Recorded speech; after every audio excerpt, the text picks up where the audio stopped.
Um, I guess this isn't maybe so practical to concept art, but I'm involved with like a local art community. They're more like just like classical painters and stuff. But are you involved in anything like that, or it's just kind of like local art community? Like in my neighborhood, like Yeah, where I lives. yeah. No, I'm too good for that. I'm just kidding. No, anything that I do really with my personal time usually is devoted to family and Huh. friendships. Not to say that I don't have friends that aren't into our community. It's just that it's not uh, focused on that. So I Yeah. spend a lot of my time in the digital art community. Um, it takes time. Everything takes time. It doesn't make difference whether you do it digitally or in real life. True. You know, and so yeah, that's how I think about it. You know, I'm going to check out a few things. But any other questions? That's a good one.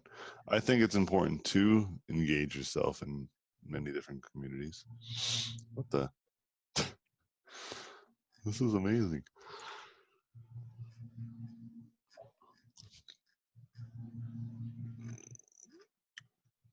Oh, that's sad. It's a sad one right there.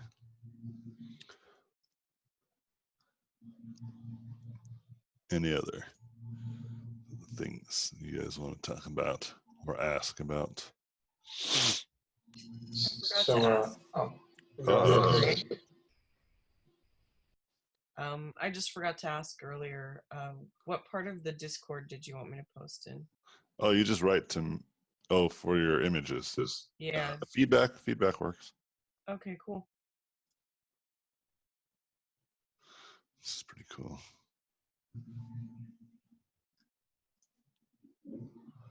I like this.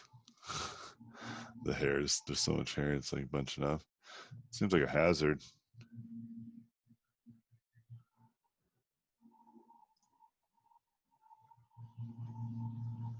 Dang, this is cool.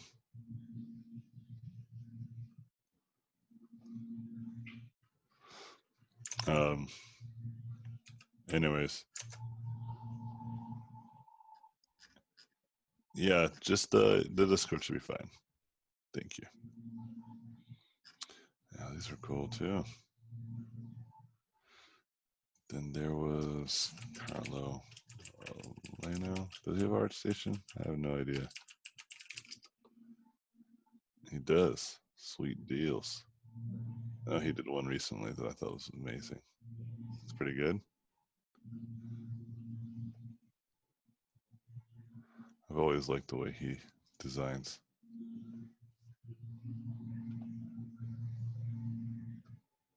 So it reminds me of a person I know. I wonder if he did that deliberately.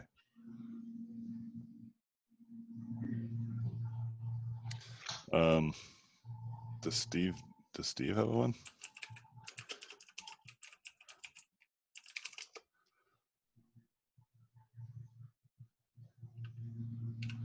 Anyways, yeah, guys, feel free to ask more questions, y'all. I'm waiting. Yeah. What about tips on a good portfolio? Like, what exactly should we upload? And like I was wondering, can we upload maybe an illustration or two apart from the usual characters for the sake of having them online? So a good portfolio, in my opinion, generally needs to just have like all it needs to have is everything that you want to do for a living in it. Okay. So for instance, if you want to draw a bunch of stars, then you better be the best star drawer, right? Into circles, you better have a bunch of circles. Now, whether you have illustrations or whatever, like that's all good and well. But again, it goes back to the question is like, do you want to do illustrations? Or are you just doing them because you're just trying to have a more fulfilling portfolio? Mhm. You know? And if the answer is that you're just doing it just to fill out your portfolio because that's just what you've heard, then you're not being honest with yourself. Do you understand? Mhm. And so the way that you go about doing this is exactly as I said. You just fill your portfolio up with stuff that you want to get a job for, because that's how it works. It's how people hire people. They don't hire people like if you have one decent illustration in your portfolio. Yeah, you might have a chance that someone might hire you to do illustrations, but the question is, do you want to do illustrations? You know, Mhm. and if the answer is no, not really, I don't really care about illustrations. You know, then why did you put that in your portfolio? Because now you have to do illustrations, and then what ends up happening is you do more illustrations, and then guess what? You get better at doing illustrations, and then you get more illustrations in your portfolio. See, and then now you have like a full portfolio full of illustrations, and you can care less about illustrations, you know? Yeah. And it goes both ways. Like if you have nothing but like concept art, but you like illustrations, you know? So that's why I say it's really important to have both. Okay? Like if you like both. But it's more important to have just one. Okay? Watch, do this test with me right now. Let's say you're a recruiter for a company. Okay? Yeah. That's And interesting. and we are going to hire somebody to draw. We're working on a pirate game, a realistic pirate game.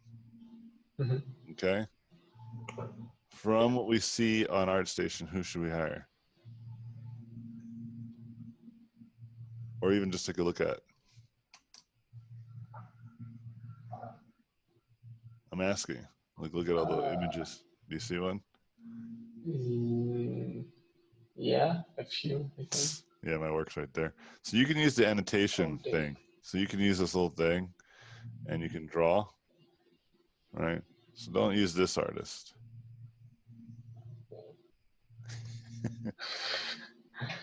Whoever that artist is a fraud. Yeah. No, but like if you can use the We won't annotation. have. Well, how about somebody else? If you guys want to use annotation, draw in a circle around the ones that you think will be good. Anyone else doing annotations? You guys know how to use annotations? I'm trying to figure it No. out. No. There should be an option. It says annotate. Oh, I see it. Okay.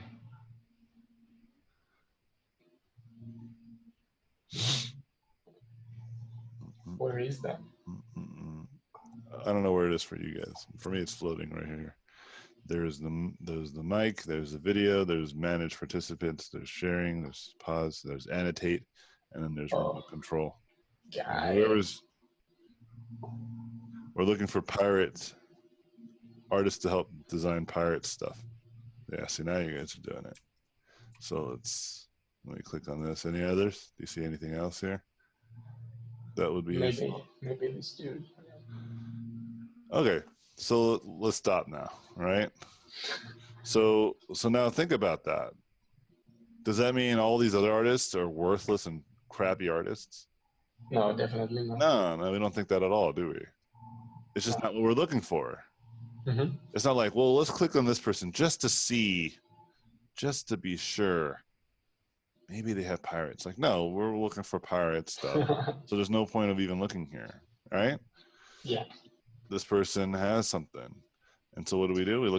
We don't just look at this, we look at more. And so sure enough, they worked on Pirates of the Caribbean. So perfect. Let's like them. Let's go to the thing. Let's message them and see if they're available for work. It's that simple. What about this one right here? Yeah, this guy has some pretty good stuff too. So why don't we message them as well? You see that? Yeah. Now this one's this is a 3D artist, so we're looking for a concept artist. So unfortunately, we might not want to reach out to this guy. It's not to say that they're bad. It's just not what we're looking for. Do you see how that works? Yeah, of course. So then, So when you think, okay, well, what should I put in my portfolio? It's better question is, who do you want to work for? You understand? Mm-hmm. And let's say you want to work for Pirates of the Caribbean, then you know what you need to do, don't you? Yeah. Right? Or game companies who want to make pirate games, you know, like Black Flag, I think is a game that's coming out, or something along those lines. And even if, let's say, you don't get the job to work on a pirate game or whatever, right? Because all the jobs are taken. But you have a very clear, like, realistic aesthetic that can be appreciated. And we can probably find some room for you to work on our undead game or our horror game. Maybe you'd fit there, you know? Mm. And if we really don't feel sure of your qualifications, then that's what an art test is made for. Make sense? Yeah, perfect sense. And I was actually there. I X'd myself out. But I was actually in the ArtStation collection of art, and I wouldn't even hire myself. You see what I'm saying? Because there's clearly better qualified people. Okay? Mhm.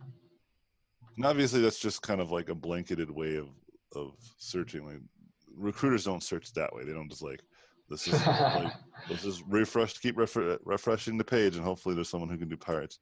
No, they'll be looking, you know, actively. So again, if you have like a variety of stuff in your portfolio, yes, I can see how that would increase your chances.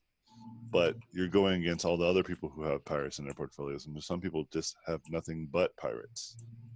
Yeah, they're more specialized. Yeah, and they're more specialized, and they're gonna just defeat you. There was a time where maybe that mattered to have a little bit more variety, in the broader scope of the industry, but that time has passed ever since the invention of like ArtStation and DeviantArt and CG Hub and all these places. You know, people can find your work a little bit easier, and not only that, they can find other people's work. I've heard like some people say like, oh, we still want variety, but the only people that want the variety are like really, really small indie studios. I wouldn't say indie studios. I would say smaller studios, right? Because some studios they'll be considered indie, I guess, because how big they are, but they're clearly not indie. For instance, like Hearthstone. You know, they have a small development team. I think they have a team of 60 people, which is actually really small. You know, for a game that makes as much money as it does. Clash of Clans makes what, like millions of dollars a year, like millions and millions and millions, and has like a team of 12 people. You know, Wow. but you're right. That team of 12 people are looking for someone who's a little bit more of a generalist. You know, because there is no need to hire a specific discipline in each one because the game is so small scaled. You know, it makes no sense to hire like just one guy to the concept when you can just have the 3D modeler be the concept artist as well. You know, and then the concept and then they make the asset and they put it into the game that same day. You know. But when you're working on like a game like Assassin's Creed 17, where you have like 100 different characters easily in one area, and you have thousands and thousands of props, right, and items, and you know what I mean, like that makes a lot more sense to hire like a whole workforce, you know, and like literally just have a guy or a gal that their only job is you know, just to do that thing. But in my situation, what ends up happening is people just hire me because they see my monsters and stuff, and they're like, "Can you do that for us?" And I'm like, "Yeah, sure." That's pretty much how it works for me.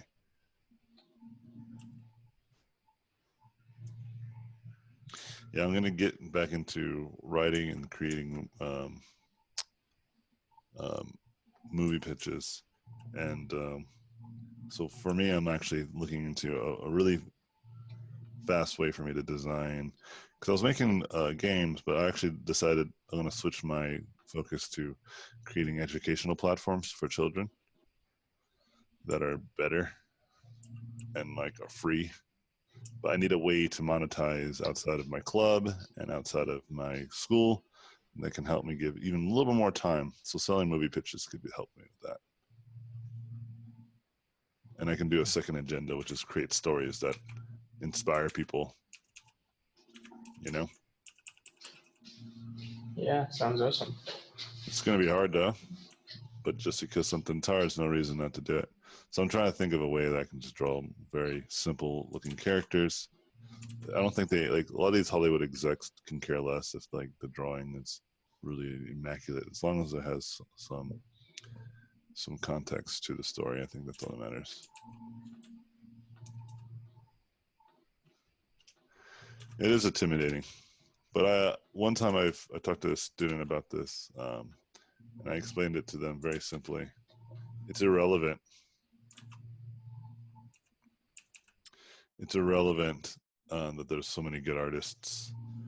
What I mean by this is that it's not irrelevant that there's no sense of competition. There's definitely a competition, and you're going to be competing against in some capacity. It's irrelevant to your own growth. It's always going to be true that there's people better than you. You know, even when you're probably on the top, right? Because even when you're there, eventually someone else is going to catch you. You know, so it's more important to focus in on what you can control, which is the quality of your work. You know what I mean? Mm-hmm. Know what I mean? And Yeah. making friends. Yeah, I do. I do know what you mean, AJ. Thank you. Thank you for understanding.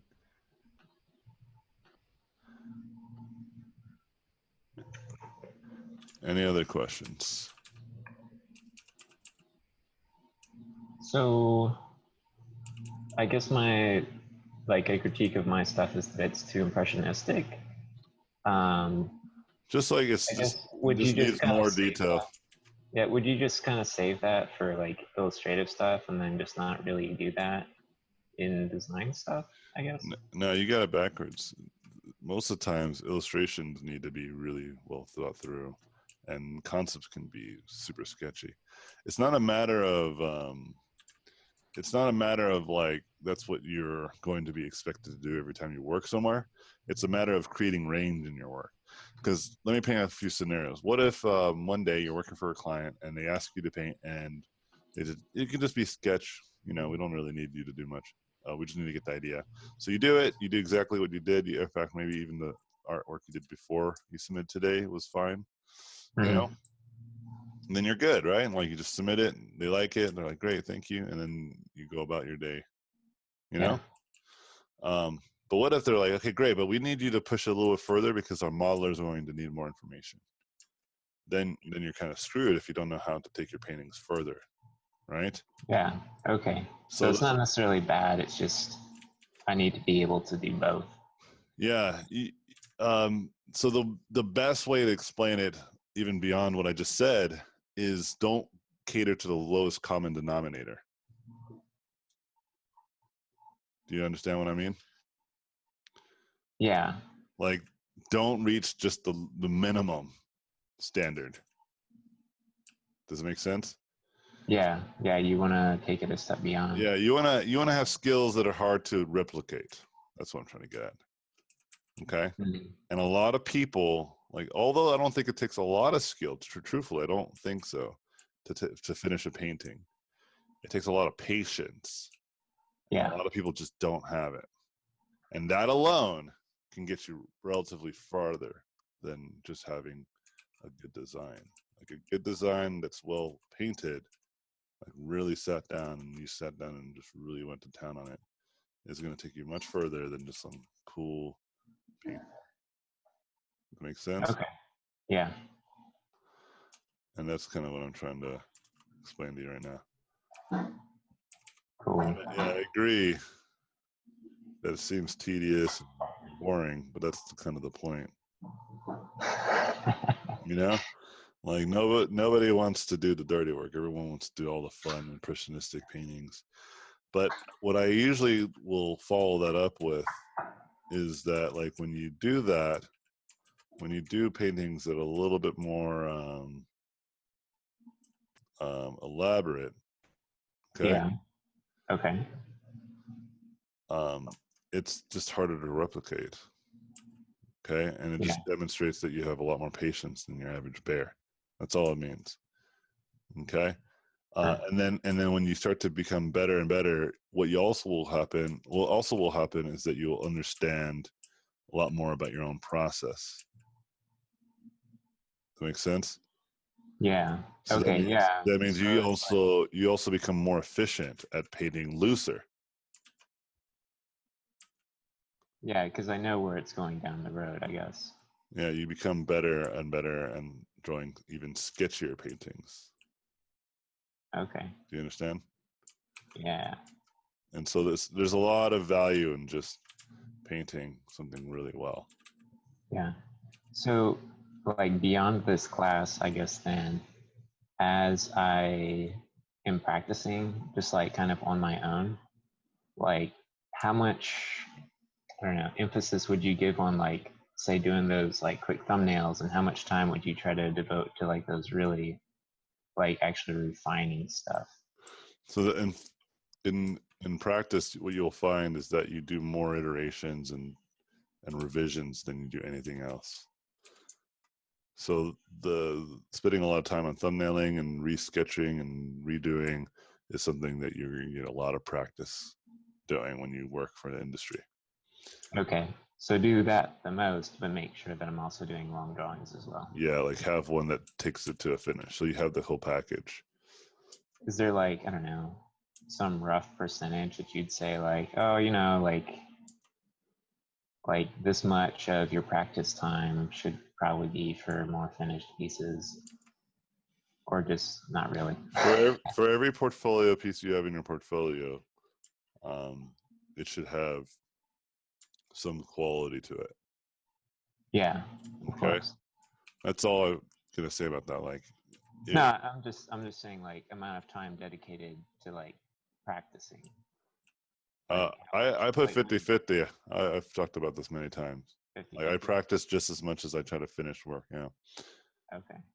And so what I'm trying to say to you though is if you're talking about portfolio, like nobody cares. Yeah. Okay. Yeah. If you're just talking about practice, yeah, I practice all the time. Even when you're working, like even when you have work, I practice. You know, I don't dig around. I always practice. You understand? Like the whole idea of practicing is to improve what you don't know. So if you feel like you're just painting all the time and you're not practicing anything, like that doesn't make any sense to me. Like you should be practicing. You don't know everything, you know?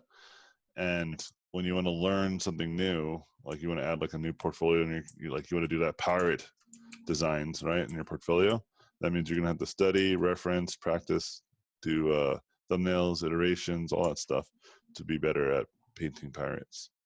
The more you draw something, the better you become at it. Mm-hmm.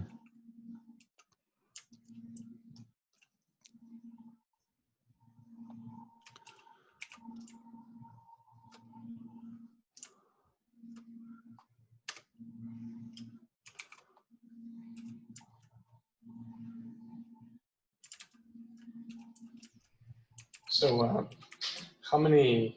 Wrong. Okay. I knew it. Yeah, so I was wondering, like, how many characters should the portfolio have? Like, how many pieces? I think a good portfolio should have like about 12 pieces in total. Mm-hmm. I think that's good. Yeah. Yeah, That doesn't sound like a lot.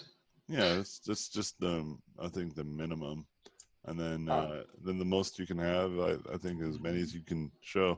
Just put all your best ones in the front, so if, like whoever's looking at your portfolio is kind of tired of looking at it, they'll at least have a good impression. Yeah, fair. Yeah, but yeah, I'd just say 12. 12 is good. Yeah, we don't have to get too like it's just got to be good. Whatever's in there, it's just got to be good. If you have like a lot of trash portfolio pieces, but you're just trying to quantify, like you're just trying to fill up that. Well, you just said 12, so you're just trying to fill up that number. then yeah, I'm not a big fan of that.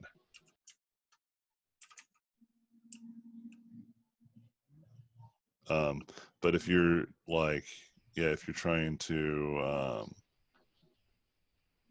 actually, let me reconsider that. If you're just trying to have, you know, like an amazing portfolio, but you only have 3 pieces that are good, then so be it. Just keep adding them as time goes on. You know, that's why you study, and then you do thumbnails, you do iterations, and you go to some sort of final. And you just keep doing that until you build up like a large portfolio. And eventually you'll get some work somewhere, you know? Yeah. Because your portfolio will only get better and better as time goes on. Mm-hmm.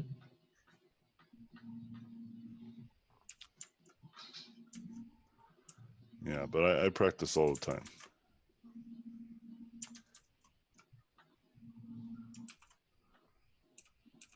Yeah. Any other questions?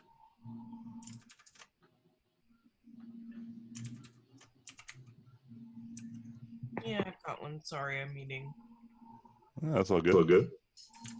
Just out of curiosity, I put this in the chat, but I'm gonna ask in a bit more complicated way.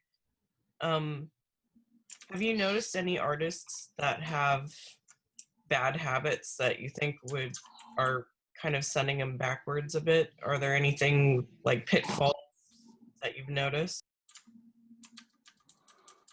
There's only really one that I can think of, and that's not doing anything. Like lack of consistency.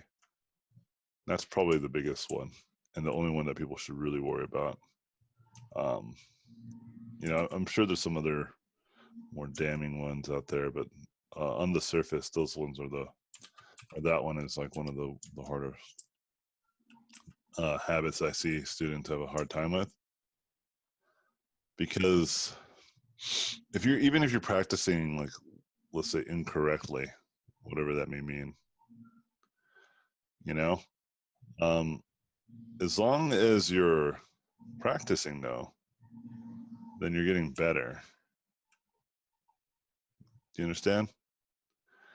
Because even if it's like you're just mindlessly copying and all that kind of stuff, like that's still practicing. It's not the most effective way, but it's not holding them back or even pushing them backwards. Make sense? But like if you Yeah. don't paint at all, you know, you just go months without drawing, or months or weeks or days without drawing anything, that is actually detrimental because you're not moving forward.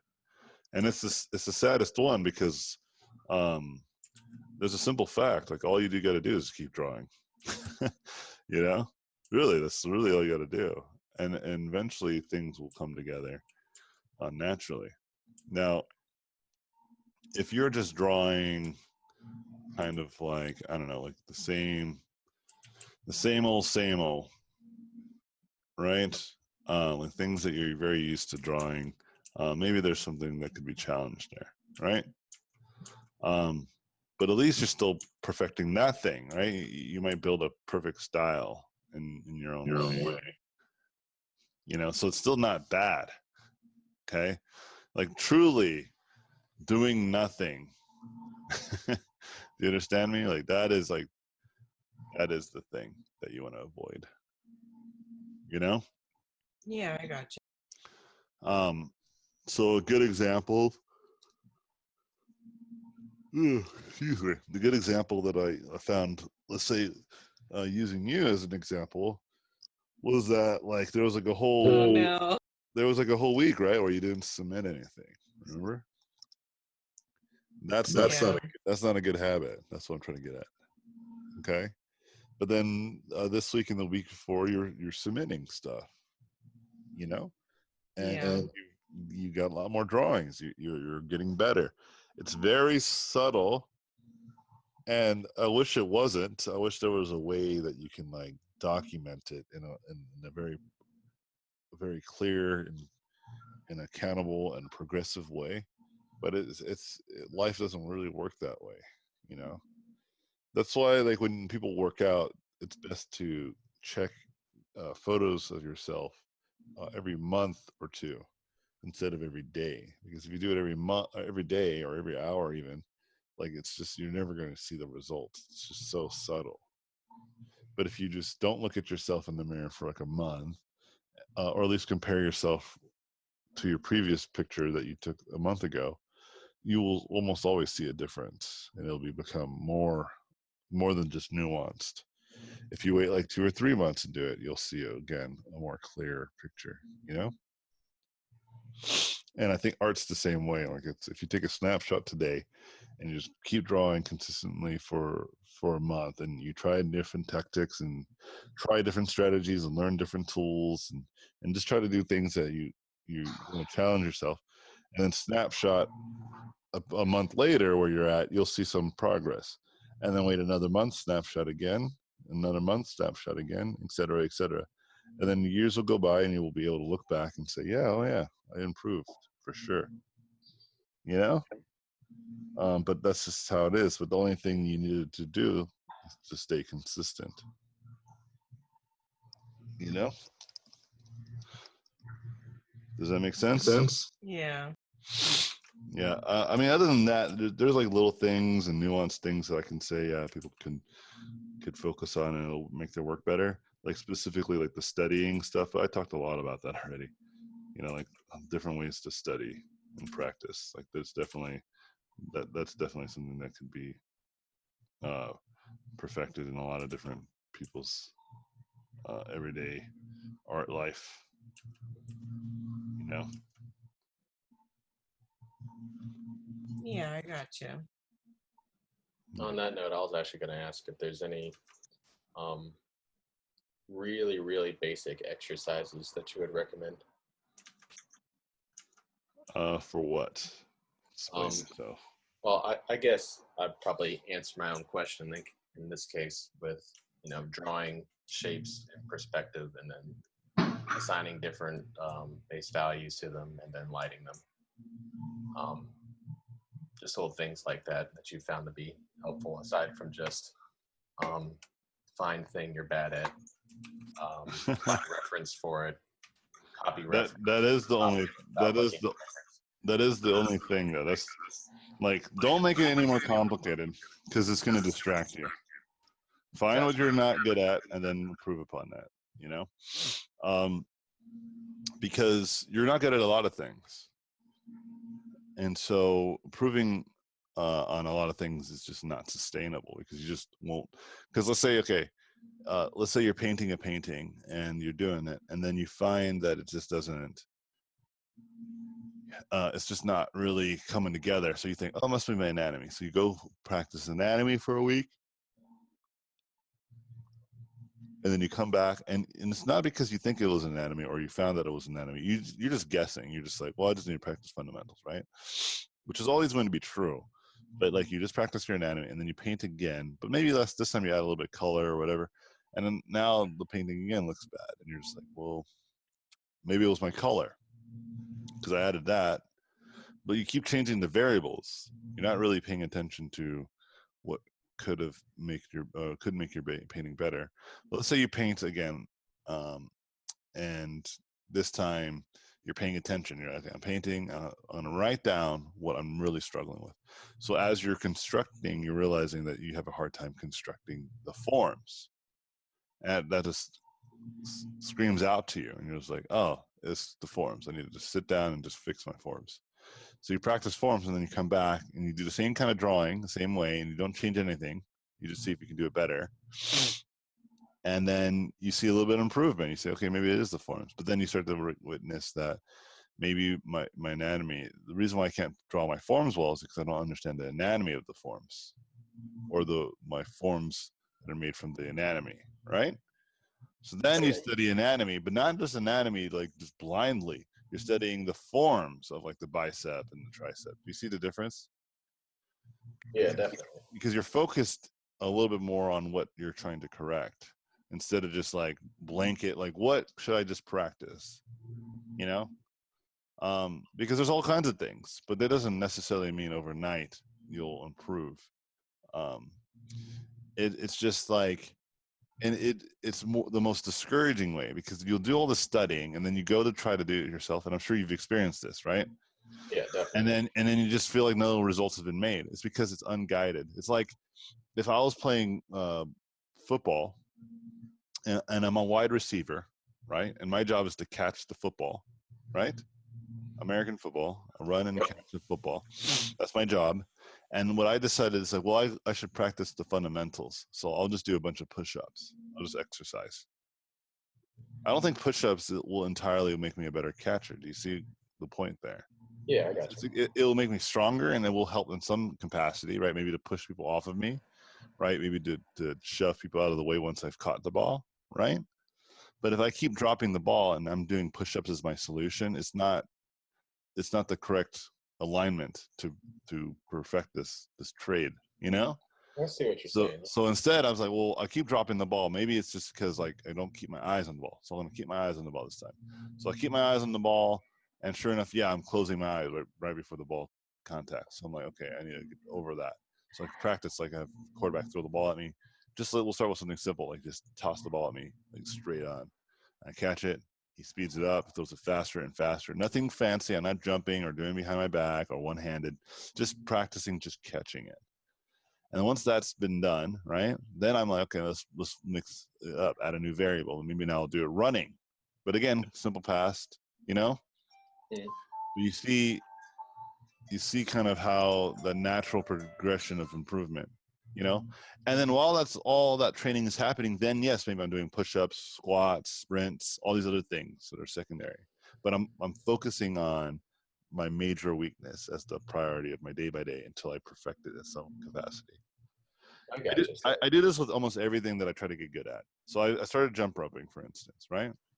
So what did I start with? Basic jump roping. Can I do the basic bounce? Okay. I did that until I can start to, I was just sitting down for a second, taking a break. I sat down and basically told myself, okay, the first thing I'm going to try to get really good at is can I just basically just bounce up and down, you know? Mm-hmm. And I did that for like a good week, just jumping. And then I was okay, now I actually need to work on my arm. Like I realized I was jumping too high. So I was practicing jumping smaller and consistently. And I was trying to see if I can jump rope for at least a minute before, without like hitting my feet as his clearance was going lower. Then I practiced running, jump roping while running in place, right? To perfect my my counting, my coordination, my timing, right? So I did that for like a good week or two. And then so I did bouncing and running, and just that's pretty much it. And then after like a good 3 weeks of just basic jump roping stuff, just because I needed to feel comfortable. Now I'm practicing a little bit more tricks. So for instance, about a month of practicing different kinds of tricks. I can do double unders now, and I can do crisscross. But crisscross is really challenging. That's the one that's still hardest for me. And so what I need to do, and I realized this is my thought right now, because this is where I am at today. Okay. The problem that I have with crisscross is that I'm not sure exactly like where my arms should be. Okay. So yesterday, for instance, I practiced putting because I heard somewhere that you should, when you cross over, it should feel like you're putting guns in a holster, but on the sides, like you're crisscrossing your arms to do that. Okay. And so I tried that, and it actually felt a little bit. It worked, but it just wasn't consistent. So I was like, maybe am I not putting my arms far enough? Like even right now, I'm thinking about it. Right, like should I have my wrists touch my elbow? Like should it be that far? Or does it have to be closer? Maybe it's just like a regular like suck it like X look. So that's what I want to practice. Not today, because I can feel my calves and shins are starting to ache because I jump rope for like 3 days in a row. But maybe tomorrow or even on Saturday, I hear you. And I'm gonna focus on just hand positions the whole time. just like figure out where to put it, because my balance is good, my timing is good. It's just a matter of positioning, I think, and it could be timing too, right? But right now I'm focused on position. You understand? Yeah. And as a consequence of like practicing just really good timing, I was able to learn the boxer skip, the triple skip, I think it was. I'm not sure what it's called, but it's just like you jump on one foot, like 1, 2, then switch, 1, 2, switch, 1, 2, switch, right? And so then the next thing I want to try to get good at is sprinting while jump roping, right? That seems like a very basic thing, but I just need to perfect the running now if I want to get better at the sprinting. But see, I just change it based off of each perfection, and then I come back to older tricks that were much easier to do because now I'm a lot more experienced. Does it all make sense? So if I just thought of it like I just better just practice all these different fundamentals just because there's no context, you know? Yeah, I gotcha. I know I've certainly suffered from just, running into some problems, practicing it a little bit and like, oh, I'll try something else and moving on to like, yes, fix that one thing. Yeah, exactly. Fix that one thing, then move on to the next thing, right? Yeah. You might not be the best at it either. That's the trick. Like, it's not that it's not that I'm the master, like, bounce jump rope. Like, I still trip on just regular bounce. I can do it now. I do it with confidence. I know it's not a matter of like complete incompetence. It's a matter of just lack of practice. I can see that now, right? Because before I had bad timing. I was jumping too high. Like I didn't feel proficient. I feel proficient at it now, meaning that all I need to do to become like a master at it is just to do it more, right? Yeah. Like I have the timing right and all that stuff. There might be some subtle differences that I can probably catch the more I practice, but I'm not focused on that anymore. I'm focused on these like more larger tricks. This makes sense to you? Yeah, definitely. And so getting back to like that type of question is a good question to ask. I get it, because you want to get into the heads of people. But see, the thing is I want you to be very careful of that question when you ask people, because people will give you different answers and they're all right. Yeah, I got you. And so the one that I think is the most practical advice is the one I've given you. Focus on what your weaknesses are today, not where your weaknesses are what someone else said is, right? Like, that's the beauty of having you show me your work. I can just tell you what your weaknesses are. I can see them very clearly. And when I say you should work on that thing, you should just work on that thing. When I showed Scott Robertson my portfolio and he said that I needed to work on my, he's like, yeah, you need to work on your, when I showed him my portfolio and he's like, yeah, you got to work on your materials. I said, okay. And for about like a month, I worked on my materials. You understand? Like, yeah. That was like my main diet for that whole month. Many people told me I needed to work my anatomy. I just didn't listen. And then one day I was like, I think I need to work on my anatomy because everyone keeps asking me to do this. And I just spent a whole 2 weeks doing that, filled up 2 sketchbooks. Right? Yeah. And I got pretty good at anatomy. And so that's all I'm trying to get across. There's no magic. There's no, it's like working out, right? Like there's all these workout programs and diets and all that stuff, right?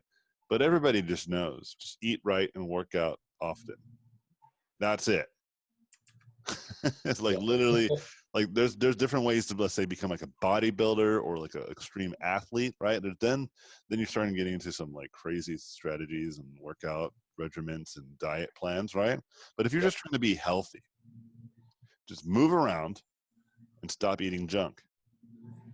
Okay, like you can eat as much as you like too. It's not like I'm saying cut calories or anything. Even like just if you eat mostly like grains and starchy foods like good like potatoes and sweet potatoes, rice, beans, corn, lentils. Put some salt on that. Put some sugar on that. In quantities that you can see how much is going in it. Eat fruits and vegetables, like eat your greens, make smoothies, And then every once in a while, let's say you have like, you know, a cookie or something, it's not the end of the world. You're going to be fine. You know, I'm vegan, so I mentioned mostly plant-based foods, but if you were going like, if you're omnivore, then I would say eat lean meats like turkeys, fish, right? Like salmon and tuna are pretty good. It's just that they have high mercury count, like numbers. That's the problem with fish. Is I think there was a time where fish was actually reasonable food to eat, right? There's like whole cultures like Japan that feasted on, you know what I mean? Mhm. So it's not to say like, although I'm vegan and I believe in it extensively based off of the research, there is also evidence and research of cultures that ate nothing but fish and survived and thrived, you know, not Yeah. nothing but fish, but they had like fish in their diet, like Mediterranean diet, you know. It's still mostly plants, but you get my point, right? Yeah. I'm not like full like commando on people these days. And the only reason why, even with this evidence, the only reason why I now don't eat any animal products is for the ethical reasons now too, because it became easier to see it. Yeah, it became easier to see it once I started eliminating it. But that's not the point I'm trying to make. The point I'm trying to make is eat right, work out, be healthy. Like in fact, there's some research that said that if you just did like 30 minutes a day of walking outside, that's like sufficient exercise for most people. Yeah, it's not like a lot, man. When I go work out, I work out about 45 minutes. I have friends who work out like 2 hours a day and stuff like that. I'm like, why so much? And then they eat like a lot of food, or they'll like, you know, minimum cut their calories. That's a little too much.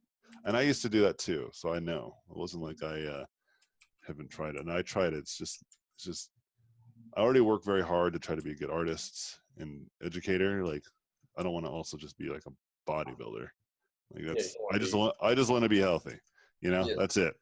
And so I changed my attitude around it. I just eat whatever I want, which is just healthy foods, which I like to eat now, right?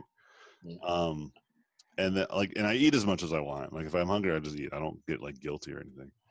And then I work out, and I stay pretty slim, and I sleep well, breathe well. My mind is usually clear. You know, it's really good. And so it goes all the way back to kind of this principle of like there's no secret there. Okay, most people actually understand this. All right. Yeah, definitely. The things where I think it was a little bit more complicated probably is like diet, because people just don't know what is good. They'll see something that's like low fat yogurt and they're like, oh, that sounds good. And someone will say, low fat means it's low on sugar, and you're like, oh man. And then you get low sugar yogurt, and then someone's like, what? That means they load in fat. And you're just like, what what what do I do? What do I eat? Yeah. And so I usually tell people in that situation, that's why plants and plant food in generally doesn't have labels on them. Like you don't see broccoli tells you the calorie count or anything like that. It doesn't say like low fat on it. I found actually a bag of kale that said vegan on it, and I laughed. I laughed. I was like, who doesn't know that this is not vegan? Maybe like it's on a farm. That's like maybe the ethical aspect of it. You know, I don't know. You have to drench it in chicken blood or something. Yeah, I guess some kale is made. It's like pillows for chickens. Yeah, I don't know. I have no idea. It's just it made me laugh. I saw a package for some spinach too. It said like gluten free, and I'm like, man, this is crazy that nobody knows what gluten is, you know? And so, and it makes sense. It's just crazy that it's something that we eat so often that nobody knows where it comes from. And so, coming back to full circle to the point I'm trying to make, right? That's why it's very, very important that you understand to stay simple. Okay. I know I definitely wandered aimlessly for a while and haven't gone and made sure I mastered a particular thing. Yeah, just hey, right now my forms are bad. I'm gonna work on that. Yeah, and this work on that for a while. like a good week or two, you know? Yep. And then like once you feel you got a good handle, then try another painting again, and then you will see a new problem and then be okay, I'm gonna tackle that next. Yep. And so that way, when you start to look for reference and YouTube videos and Gumroads and tutorials and what have you, you're gonna have laser focus. You're gonna be like, you know exactly what you're trying to look for. You know what I mean? Yeah, definitely. Because if you just overgeneralize it, it seems like it's an easier solution, right? Like, what's the secret, AJ? Like, what's the secret regiment and routine that will make me epic? I think there's something in the beginning when you first start. Like, there's something that we can say that is a good beginner regiment, right? Because if you've never drawn at all, like, okay, we got to start with some basics. Like, can you draw circles and lines and stuff like this? You know. Yeah. But once you like at your level, I think we're beyond that. Like, so you need to have a little bit more laser focus. You're at an intermediate level, so you need to focus on your weaknesses and snipe them out. Gotcha. That's for most of you in here. All right. I've had students where I felt like, okay, the student definitely needs me to tell them exactly what they need to practice and the fundamentals. None of you guys have that issue, so don't worry. Okay. Okay, good. Yeah. But hopefully that answers your question. It's long-winded, but Yeah, no, definitely. Absolutely. It's like one of those things. It's common sense once you hear it, but in reality, I wasn't doing any of that at all. yeah, I always say, like, you know, the shortest route to excellence is taking all the routes. Okay, so you just gotta like take them as it comes. I know another thing I would do would be every time I sat down and be like, okay, this is going to be a cool portfolio piece. And then as soon as I found out that it wasn't turning out how I liked, I'd get frustrated and just say, no, do something else. Yeah, it's not effective. It's not effective strats. Yeah. You gotta take it to the finish and just enjoy the suck. And then once you're done, move on. But yeah, thank you. Yeah, absolutely. Any other questions? I've got 2 quick, easy answer questions, I think. All right, we'll find out. I'll just ask them in a row. So first, do you still add to your Pinterest? And second is, I remember last time you said to paint everything in your Pinterest and then you'd be amazing. I forget who you said it to, but that like stuck in my brain. Yeah, I still believe that's true. Yeah. Oh, really? Yeah, if you have like hundreds of images in your Pinterest, and you paint and practice from every single image, yeah, you're gonna turn out pretty great. If you have like 2 images, then I'd say that's you're cheating. You're not getting the point I'm trying to say. I think if you had like hundreds of, yeah, I think the person that I might have been talking to had like hundreds and hundreds of Pinterest images, and I think I was making commentary on like the fact like you have all these images, but your artwork isn't as good. And so maybe if you paint from all your Pinterests, you'll see. Like, don't be an art collector. That's like what I like to say. Like, don't collect artwork. Like, study from it. Oh, nice. And what was the? Oh, Do I add? Yeah, do I keep add? Yeah, I do from time to time. It's like a seasonal thing almost. Like every like month, I'll be like, oh, you know what? Time to add some stuff to this thing, and then I'll usually do it from my bed. The comfort from my beds. So is the main reference now just ArtStation, or do you like kind of go back and forth? No, I still use my Pinterest. I use my Pinterest like to look at reference and study, but I also use ArtStation. I use both. I use everything. So there's no. I still even use Google. Like Google's still good. Yeah, Nice. I use everything and anything to help me accomplish my goals.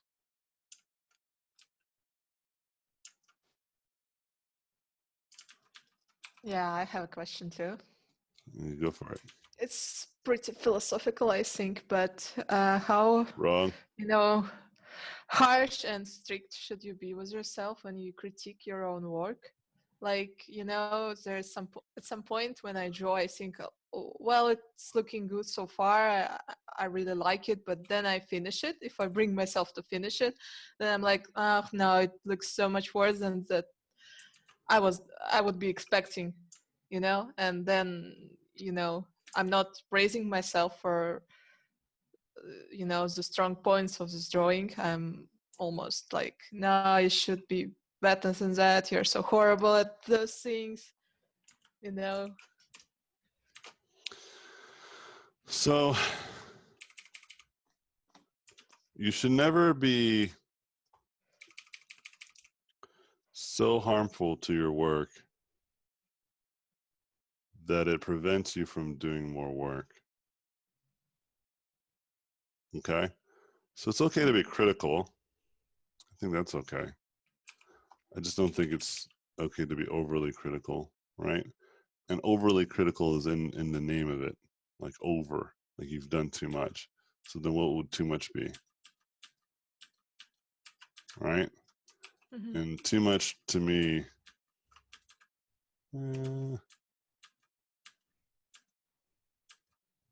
actually I prefer the original. Too much would be like where you just sit down and just defecate on everything you've ever done. But if you can say, okay, this isn't good, what can I do to make it better? You know, that's fine. And then move on and make a new painting and do that, right? On a new painting, yeah. Yeah, just like start like, well, if you said this is, I'm gonna spend 20 hours on a painting. Let's say just a random number, and you spent the 20 hours, and it's just still doesn't turn out the way that you wanted. It's fine. Just, you know, admit defeat or just accept it for what it is, and then move on, and then just try to improve upon your next painting on the mistakes you made on the last painting. Okay. Mm-hmm. You're always going to be limited. Like it's never going to go as far as you'd hope, ever, right? But there will come a point where you will be satisfied where it goes. But until then, yeah, you just got to keep making new paintings, you know. And so because it's irrelevant, your feelings are irrelevant. Your negative feelings don't matter. Like those really bad feelings don't matter if you're painting every day.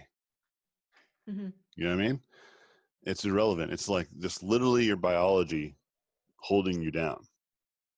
And so you just got to fight it.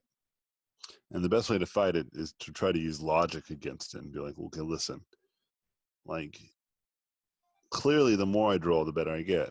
Because if I look about a year ago, my work is better today than it was a year ago. If I look 2 years ago, 3 years ago, 4 years ago, 5 years ago, especially, you know, if I look that far back, I can clearly see that my work has gotten better. So I just got to keep going, you know? It's just that people are impatient. They want their work to be just as good as their idols today. Yeah, and it's just not likely. Because even your idols, it didn't take them a day to get that good. It took them a long time to get that good as well. So why do you have the special card of being good tomorrow and they had to work for theirs? Doesn't make any sense. You know? Mm-hmm. Everybody I've ever met worked really hard. I don't know anyone, like, and I'm talking about all the great artists, okay? I don't know any artist that I met that were just like, yeah, you know, one day I woke up and now I'm an art director. Never. And even like you laugh because that is crazy. That's stupid. You know? I could tell you, I'm going to tell you guys 2 stories. I'm going to end the class. Yeah? Got to go. So the first story, I'll talk about the person that told me the easiest story I've ever heard of getting a career in this industry. Okay? Okay, so all this person did was they went to school. So they've been drawing pretty much all their life when they were kids. Okay? So that part would need to be clear. Since they were a child, they drew a lot. And then they went to school. And when they were in school, they realized that the school wasn't going to provide them the education they need. So they looked for outside information, so forth and so on. You understand? And they pushed themselves to the point where they got a job opportunity, okay, or internship at Riot Games. So they went to the Riot Games. They worked for them for like a month or 2. And then once the internship was over, he had to go back to his school. And the people he worked with said that his work was good, but you know, if he just keeps practicing and just works on these 3 or 4 different things that they like preferred, you know, he'll have a good shot. So for about a year, he did exactly that. He worked on all those things for a whole year. Okay. And then the internship program rolled around again. He took that opportunity the second time. And as he submitted his internship portfolios, stuff so he can get the internship, right? The people who looked at it, they recognized his work. They recognized who he was. They remembered him from last year, right? And they said, wow, he's done everything that we told him to do and some. He really worked hard this whole year. We should just give him a job. So they just ended up hiring him. They didn't actually give him an internship. But see, that's the easiest story that I've ever heard. Like the very most simplest and the less resistance. You understand? And that still took him a year and his whole childhood to be a good artist. Got it? Okay. Now I'm going to tell you the hardest story, the one that has the most resistance, to give you some context. Okay. So we have the easiest side of the spectrum, which is still pretty difficult, right? And then the one that will change your whole perspective of how much privilege you have, even if you're a communist Russian, game journalist, white supremacist Nazi. Okay? All right. Oh, and feminist. Yeah. You're female too, right? So yeah, there it is. All of that. Okay. So the story goes, and this is a real story. This artist basically was an orphan. He didn't know his parents. I think he knew his mom, but she left him out to dry. He was moved from foster home to foster home, and then when he was old enough, he got kicked out of the house and lived on the streets. Basically, was homeless, and he wasn't into drugs, luckily, but he knew that he was homeless, and he knew he needed a way to make money. He didn't have family. His foster family didn't give a fuck about him, apparently, right? So he was basically on his own.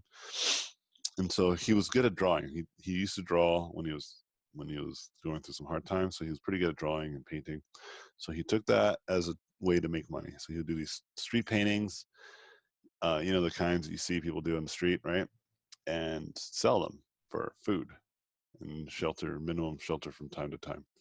One time he said he was so bad that he got someone gave him bread and he couldn't believe it. He was so ecstatic.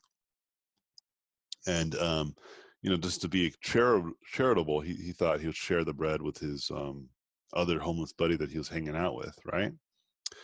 And that guy pulled out a knife, stabbed him in the arm, and took his bread from him, the whole bread. So like he was homeless. Okay, not like kind of homeless college kid, you know, hipster homeless. Like no, like for real homeless, getting stabbed by other homeless people for food. Okay, and money. The only difference is that he didn't do any drugs. And so then one day, somebody walks by, sees one of his paintings, thinks it's amazing. It's like, wow, this is amazing painting. You know, just walking by. And this guy said, would you mind doing like some sort of test for us? Because we're looking for really good artists to work on our game project. Mm-hmm. And he said, yeah, of course, right? And so he's okay, I'll come by tomorrow, and if you can have something, that'd be great. And he's like, yeah, absolutely. So he does that. He works all night, he gets it done. Guy comes back, he gives him the thing. And I'm paraphrasing the story. I'm making some things a little bit more dramatic, I'm sure. I'm sure I'm missing some details. But just so you guys get, most of this is true, based on a true story. And so then he comes back, he sees the artwork, it's amazing. The guy's like, okay, here's my card, you know, call me. Because he said, I don't have a phone, so I'll get a hold of you. He's okay, call me later and we'll go from there. So then he gets all that stuff sorted out. He gets the job, right? Awesome. And he goes in the first day and he goes right to, I think, the producer, and he asks for his first month's pay. And the guy was like, excuse me? You know, because that's kind of crazy to ask the first day. Yeah. And he's like, well, do you mind me asking why? And he's like, well, I just want to have it so that way I can get like a place to stay, like just at a hotel, and, you know, some water and food, and like take a shower and all this good stuff because you know, I don't have a place to live. I'm homeless. And I guess like the art director and the artist that brought him and all, you know, all these people that hired him, they had no idea. They had no clue. And they're just like, oh shit. Yeah, of course. You know, and they're like, and I think they worked together to help him out and give him a place to stay and all that good stuff, you know? But he told me if that guy never walked by him, you know, he might be dead. He might be dead today. Okay. And can I ask the name of the artist? Yeah, this guy is Christian Sickbrush. Do you know Sickbrush? I forget how to say his last name, but I just know Christian Sickbrush. This guy right here. And guess what? He's the art director at Ubisoft. Mm-hmm. And it was Ubisoft that gave him the opportunity, so he worked his way up.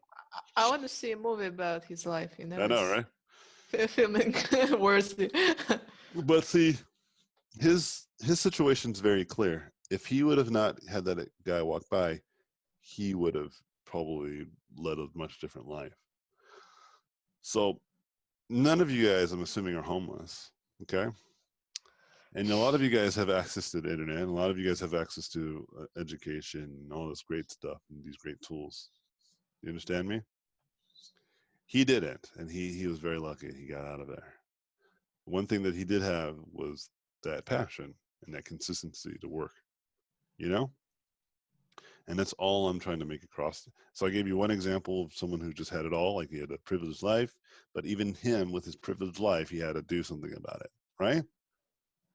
And then someone who had no privilege and got lucky and then turned that luck into his career.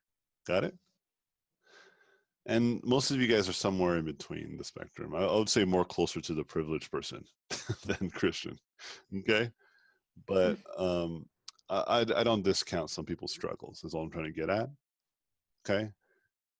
And I'm sure there's someone even worse than Christian. I know Justin Coro Kaufman from Massive Black has a very similar story. He was homeless too. Okay, and so just keep that in mind when you guys are like worried about your own work and these types of things. Just keep drawing, man. Just keep drawing. Go to events, talk to people often, put your artwork out there so people can find you. You know, it will work out. It might take some time. Who knows?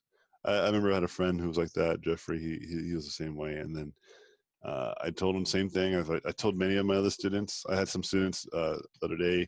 I had 2 students desperately asking for careers because I guess they were hitting rock bottom. And I told them, just keep at it. Keep messaging people, network, keep working on your portfolio. All the stuff I tell you guys. And both of them are now working. One of them is now a senior concept artist. He just got the job a month ago. And another one just has contracts that can supply him for a year. And I told them again, it's like, remember this. Remember when I told you guys that this is the things you should consistently do. You guys didn't do this consistently. You guys got complacent, didn't you? And what happened? When those jobs fell from underneath your feet, you didn't know what to do next, did you? You understand? It doesn't change even when you have a better career. Okay? Remember that. All right. With that, I'm bouncing out of here, guys. Thanks again for a great class. I appreciate all of your guys' good works and all of your guys' amazing stuff and great talks. Hope you guys got a lot out of the class. I always get a lot from hanging out with you guys. So a week from now, submit your work, please. Okay. And so we can check in to see how you do without class. Okay? Sounds good. Cool. And then, yeah, you guys can always message me on the Discord if you guys ever have questions or concerns about stuff, or you guys want to just have a good pep talk. I'm always around. With that being said, Right, ladies, thank guys, you very much. have a great one. Thank you. Enjoy being white supremacists, all of you. Nazi, socialistic, communist, Yay! capitalist pigs. Enjoy. Enjoy. Wait. Thank you very much. Thank you, Thank you. Archie. Yeah, absolutely. See you guys work in about a week. Later. Bye. Thank you for watching this video. I appreciate it. Please subscribe to watch more in the future. If you like the video, I would appreciate a thumbs up. If you like this content, you can go to my website, robotpencil.net, where you can find mentorships, tutorials, and a Patreon to get more exclusive content. Thanks again, and I'll see you guys in my next videos.